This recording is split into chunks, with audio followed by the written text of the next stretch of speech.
I never thought a single evening could change the way I looked at my family forever, but that night, it did. You think you know the people closest to you, your own blood, the ones who sit across from you at dinner, until you see something you can't unsee. I wasn't supposed to find out what my son's wife had been hiding, but fate has a cruel way of revealing truths we're not ready for. I've carried this secret in silence, not because I wanted to, but because speaking it would destroy everything I love. And maybe that's what makes it worse, knowing that the truth sometimes hurts more than the lie ever could. This is my story, not to justify, not to expose, but to finally let go of the weight that's been killing me inside. So sit back, and listen carefully, because what I'm about to tell you, you'll never forget. I've carried this secret for years. It's the kind of thing that eats at you quietly, like rust on metal, slow, silent, but impossible to stop once it begins. I don't know why I'm writing this now. Maybe to lighten the weight on my chest. Maybe to remind myself that I'm still human, even after what I did. Or maybe because no one really knows who I am behind this anonymous confession. My son, let's call him David, was always the golden child. Hardworking, smart, the kind of man any father would be proud of. When he brought home Emma, I could see why he fell for her immediately. She was warm, polite, and had that quiet kind of beauty that doesn't shout for attention but lingers in the room long after she's gone. She treated me like family from day one, calling me, Dad, with such ease that it almost made me forget she wasn't my daughter by blood. They were the perfect couple, or so I thought. They laughed easily, held hands at family dinners, and spoke about their future like two people who had already seen it written out. Watching them made me nostalgic for the love I once had.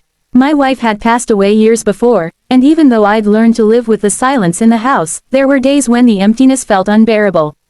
Emma's presence filled that silence in ways I didn't expect. She'd visit even when David was working late. Sometimes she'd drop off food, other times she'd just stop by for a chat. You shouldn't be alone so much, she'd say, smiling as she set the kettle on. I'd tell her I was fine, but secretly, I looked forward to those visits more than I should have. We'd sit on the porch sometimes, her talking about how distant David had become since his promotion. He comes home late, barely says a word, she confessed once, her eyes glistening. It's like I don't even exist. I told her men sometimes get lost in their work, that it didn't mean he loved her any less. But I could see in her expression that she didn't believe me. That night, after she left, I couldn't shake the sadness in her voice. I kept hearing her words, it's like I don't even exist. I told myself it was just empathy, that I cared for her because she was family. But deep down, a part of me already knew that something inside me had shifted. Weeks passed, and her visits became more frequent. Sometimes she'd help me fix things around the house, laughing as I joked about getting too old for ladders and leaky taps. One afternoon, while we were rearranging old photo albums, her hand brushed mine. It was such a small thing, accidental, innocent, but for a moment, neither of us moved. The air felt different, heavier. When she finally looked up, there was something in her eyes I couldn't name. I told myself I was imagining it, that I was reading too much into kindness.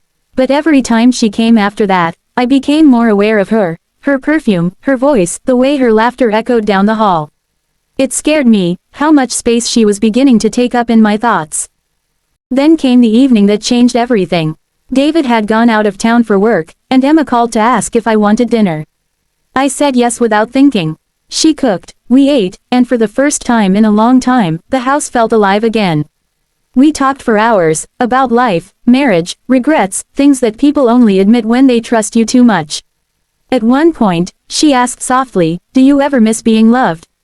The question hit harder than she knew. I didn't answer immediately. Instead, I stared at my empty glass, feeling something tighten in my chest. When I finally looked up, she was watching me with a kind of tenderness that felt dangerous. I changed the subject, but her words followed me long after she left that night. I told myself that I was a fool, that I was too old to even entertain such thoughts. Yet, somewhere between her kindness and my loneliness, a boundary began to blur. I didn't know it then, but that was the beginning. The start of something that would test every moral fiber I had left. And even now, years later, I still remember that feeling, the warmth of her voice, the ache of wanting to do the right thing, and the terrible realization that sometimes, loneliness doesn't care about right or wrong. That was the moment I began to fall. It was a rainy Thursday, the kind of night when the sound of water on the roof mixes with your thoughts until you can't tell which one's louder. I had just settled into my old chair with a glass of whiskey when I heard the knock. 3 soft taps, hesitant, almost apologetic. When I opened the door, Emma stood there, soaked from the rain, her eyes swollen from crying. "Can I come in?" she asked. Of course I let her. She looked fragile in that moment, clutching her bag like it held the last bit of dignity she had left. I offered her a towel and something warm to drink. She didn't say much at first, just stared at the cup between her hands.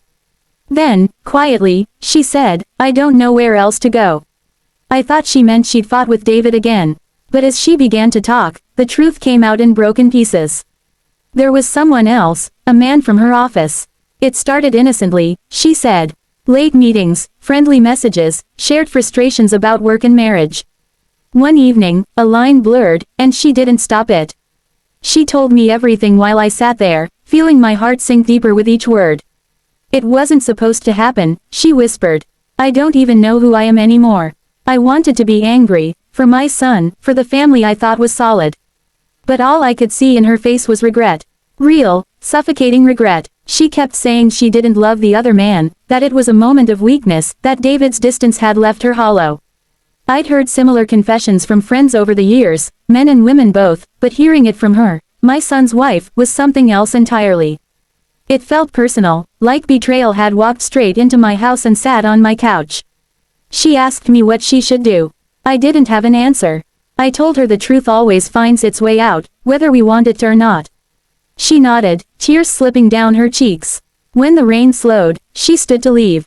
"Please," she said softly, "don't tell him yet. I need to figure out how to fix this before I destroy everything." I promised nothing. I just watched her walk out into the damp night, umbrella trembling in her hand. After she left, I sat in the dark for hours. Every father imagines protecting his son from pain, from the world's cruelty, from heartbreak. But how do you protect someone from the person they love most?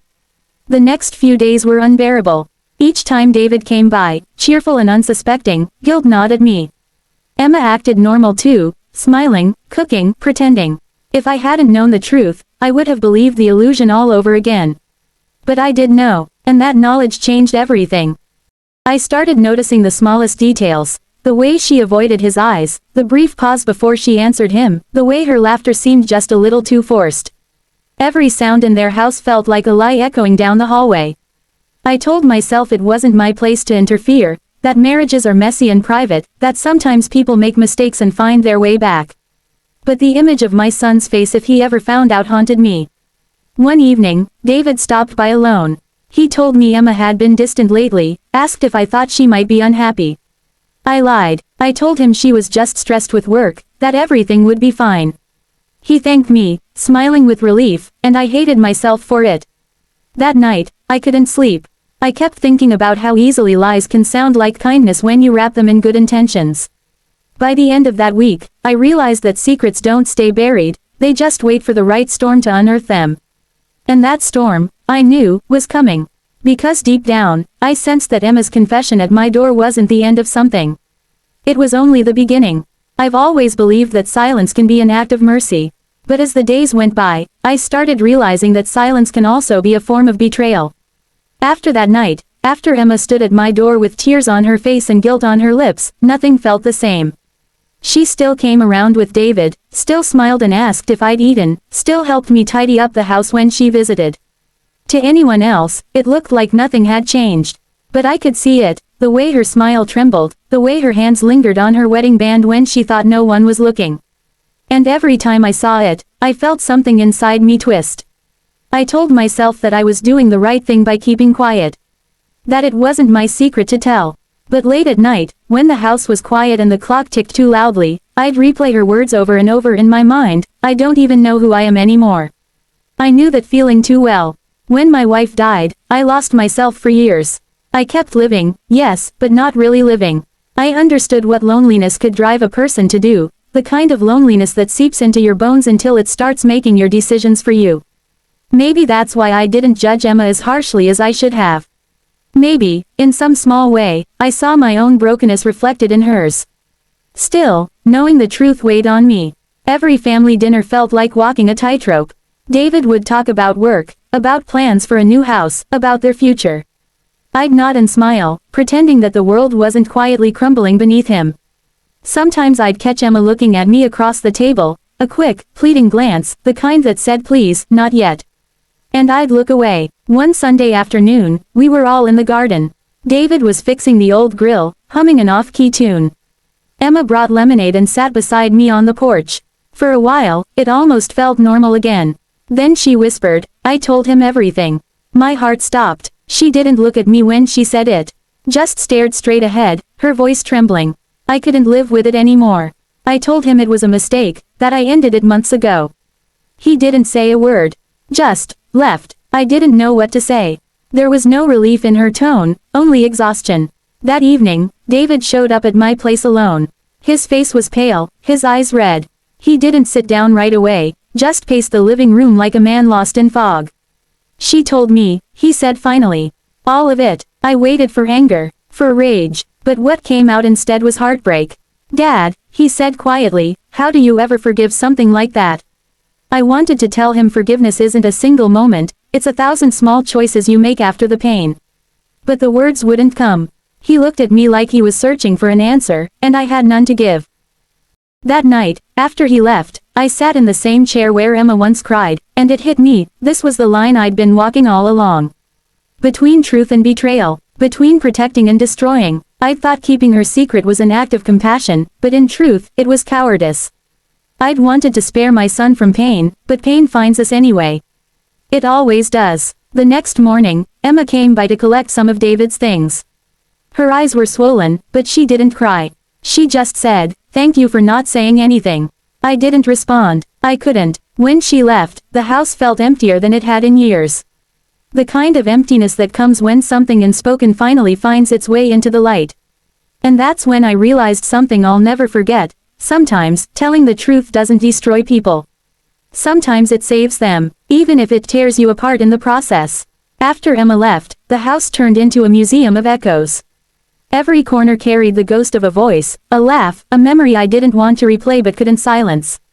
I'd always thought silence was peaceful, but in those weeks, it became unbearable. It was the kind of quiet that doesn't soothe, it accuses. David stopped coming around for a while. I understood why. He needed space to breathe, to decide what his marriage meant to him now that the truth had burned a hole through it. I didn't call him. I wanted to, but every time I picked up the phone, guilt tied my hands. The truth is, my silence had made me complicit. I didn't cheat, but I'd carried the weight of that lie like it was mine. When he asked me months earlier if she seemed unhappy, I'd told him everything was fine. I lied to protect him, but protection built on lies isn't love, it's cowardice dressed as kindness. One evening, just as the sun began to sink behind the hills, David showed up. He didn't say much at first. Just sat across from me, his shoulders slumped, his eyes somewhere far away. She left, he said finally. She said she needed to find herself. I waited. He went on. I wanted to hate her. God, I tried, but part of me just feels empty. Like I lost something that was never even real. There was nothing I could say to make it better. Words don't patch holes that deep. They just sit there, useless, until silence swallows them whole. We talked for hours that night, about love, failure, forgiveness. He confessed that he blamed himself, too. That work had become his excuse to escape the parts of marriage that scared him. Maybe, he said, I pushed her toward it. I told him no one deserves betrayal, no matter the reason. But he shook his head. Maybe not, but when you stop showing up for someone, you can't be surprised when they stop waiting. That line stuck with me. It wasn't just about him, it was about me too. I had spent years hiding from my own life after my wife's death, existing instead of living. And in that numbness, I'd become a man who stood by and watched pain unfold, too afraid to intervene. Days turned into weeks, and slowly, life began to settle again. David threw himself into work. Emma moved to another city. The phone calls between us became more frequent, but there was something different in his voice now, an edge of maturity, of quiet resilience. Pain has a way of reshaping people that comfort never could. One afternoon, he came by to mow my lawn, something I usually insisted on doing myself. When he was done, we sat on the porch, two men who'd lived through too much silence. He looked at me and said, "You knew, didn't you?" I froze. For a long moment, I didn't breathe. His tone wasn't angry, it was tired. Defeated. I did, I admitted quietly.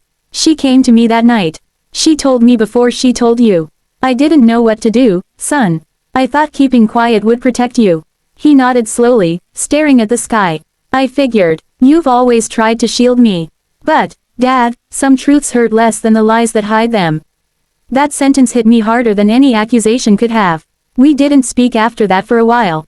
We just sat there, letting the evening air carry away what words couldn't fix.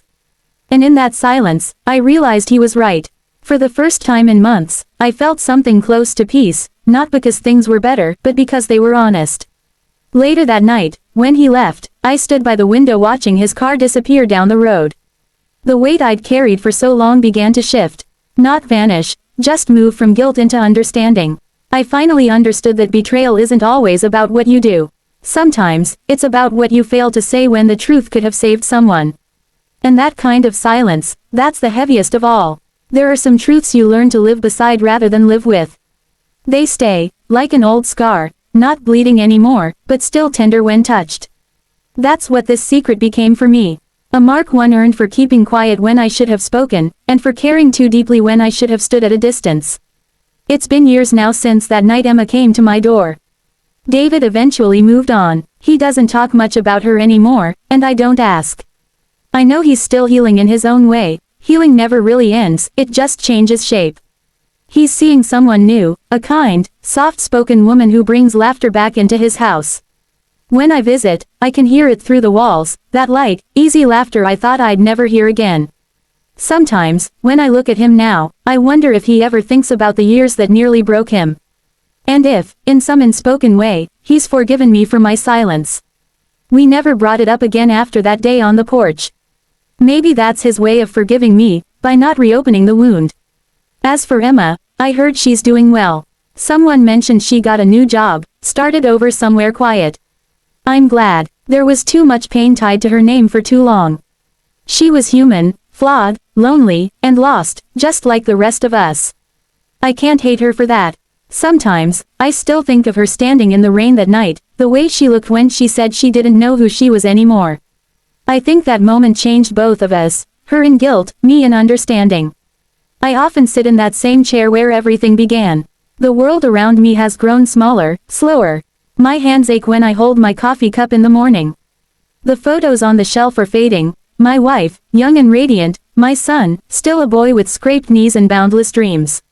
And me, I'm just an old man who's learned that life rarely gives you the luxury of clean choices. Sometimes, it only offers the lesser of two wrongs. People think betrayal always comes with drama, shouting, breaking things, doors slammed and anger. But the worst kind is quiet. It's a slow decay of trust, 1,000 tiny moments where someone looks you in the eye and smiles while their heart is somewhere else. That's what destroyed my son's marriage, and that's what nearly destroyed me. There were nights after everything settled when I'd wake up thinking about the choices I made. I'd wonder, if I had told him sooner, would things have ended differently? Maybe, or maybe the pain would have simply arrived earlier. There's no way to know. But one thing I've learned is that secrets have a way of shaping you, even when they're buried. They don't disappear, they take root inside you. These days, I find peace in smaller things, tending the garden, watching the morning light spread through the trees, hearing David's voice on the phone. I've made peace with the fact that I'll never tell anyone else this story. Not in person, not in confession, not even to him. This, what I'm writing now, is the closest I'll ever come. If there's one thing I want anyone to take from this, it's that silence isn't always noble. Sometimes, it's just fear dressed in good intentions. And if you ever find yourself holding a truth that could save someone pain later, even if it hurts now, speak it. Because pain shared is pain halved. Pain hidden, it festers. I will never forget that moment when she knocked on my door, trembling, wet from the rain, confessing something that would tear our family apart. But I also won't forget what it taught me. That love, loyalty, and forgiveness all live on the same fragile thread, and once you pull one, the rest begin to unravel. This is the story I'll never tell aloud. Not because I'm afraid, but because I've finally made peace with the silence. This story is a dramatic narrative based on real-life themes of infidelity and emotional conflict. It is intended for mature audiences who appreciate authentic, thought-provoking storytelling. All identifying details have been changed for privacy and creative adaptation. Some confessions never leave your lips, they just live quietly in your chest, whispering when the world goes still. His story wasn't just about betrayal, it was about the burden of knowing, of keeping love and truth in the same trembling hands. If you felt the weight of his silence, then you understand that sometimes, the most painful part of infidelity isn't the act itself, it's what remains unsaid. If you've stayed with me till the end, thank you. Stories like this aren't easy to tell, or to hear, but your support reminds me why these truths matter. Every view, every like, every comment means more than you know. So if this story touched something in you, hit that subscribe button. Join this growing family of people who believe that real stories, even the painful ones, deserve to be heard. Because here, we don't hide from the truth, we face it together. Until next time, stay honest, stay strong, and remember, sometimes the hardest confessions are the ones that set us free. Asterisk.